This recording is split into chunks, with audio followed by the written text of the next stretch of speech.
25 तारीख के बाद अगले 48 घंटे में यानी 26-27 तक कभी भी ये शीतकालीन सत्र का आगाज अगले 21 दिन के लिए किया जाए। और आदित्य, आप जिस बात का जिक्र कर रही थी और कई ऐसे मुद्दे नजर आए जिसको लेकर के सियासत बेहद तेज हुई, खास तौर पर वक्फ को लेकर के जेपीसी की बैठक में भी हमने देखा कि किस तरीके से हंगामा हुआ था।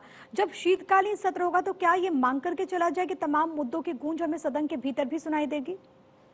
जाहिर तौर पे वक्फ एक बड़ा मुद्दा होगा। आपने देखा वक्फ को लेकर तो किस तरीके से आमने सामने हुए, और यहाँ तक कि टीएमसी के सांसद की बात करें या तमाम तरीके की चीजें। दूसरी बड़ी बात देखिए, हरियाणा में सरकार आते ही सबसे पहले जो सुप्रीम कोर्ट की तरफ से या जो सुझाव थे कि कोटे में कोटा हो, तो एससी में भी एससी को कोटा देने की बात जो कही गई थी वो सरकार ने लागू कर दी है।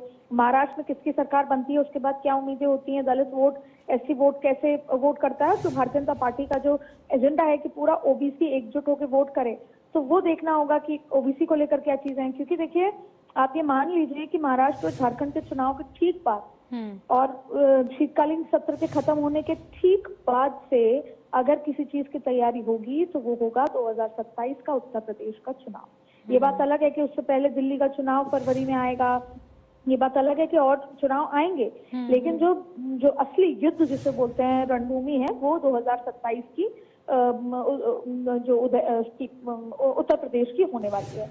उससे पहले का ये सेंटिमेंट बहुत महत्वपूर्ण है और उसको लेकर इस शीतकालीन सत्र में कई बड़े फैसले किए जा सकते हैं, कई गूंज सुनाई दी जा सकती है। और ऐसे में ये बहुत महत्वपूर्ण हो जाता है शीतकालीन सत्र, क्योंकि ये सबसे महाराष्ट्र झारखंड के चुनाव के बाद। तो आप ऐसे मान लीजिए कि देखिए किस तरीके से 2024 के चुनाव के नतीजे आए, उसके बाद पहला सत्र होता है, उस बीच में हरियाणा का चुनाव होता है, फिर उस बीच में उस चुनाव में भारतीय जनता पार्टी बहुत अच्छे से जीत कर आती है, जम्मू कश्मीर का भी चुनाव हो जाता है, और अब महाराष्ट्र और झारखंड के और चुनाव ऐसे में देखना बहुत ज्यादा अहम होगा कि इस दौरान बॉडी लैंग्वेज किस तरीके की होती है दोनों पक्षों की।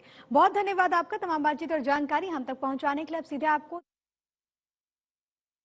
तो देखिएगा, जैसा कि जानकारी मिल रही है 25 नवंबर से संसद का शीतकालीन सत्र शुरू होगा। तारीख सामने आ गई है, 25 नवंबर से 20 दिसंबर तक चलेगा। करीब एक महीने के लगभग 25 दिनों तक ये शीतकालीन सत्र रहेगा और कई अहम मुद्दे जिस पर इस शीतकालीन सत्र में कई विधेयक जो कि सामने आ सकते हैं, कई विधेयकों पर अंतिम मुहर भी लग सकती है।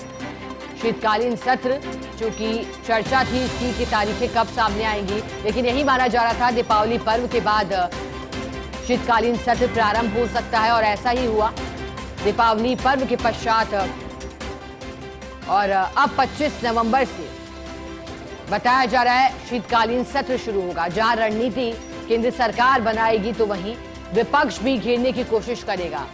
INDIA ब्लॉक कोशिश करेगा शीतकालीन सत्र में तमाम बिंदुओं को उठाया जाए, हालांकि चुनावों का मुद्दा भी गूंजेगा। नतीजे भी तब तक सामने आ जाएंगे राज्यों में चुनावों के।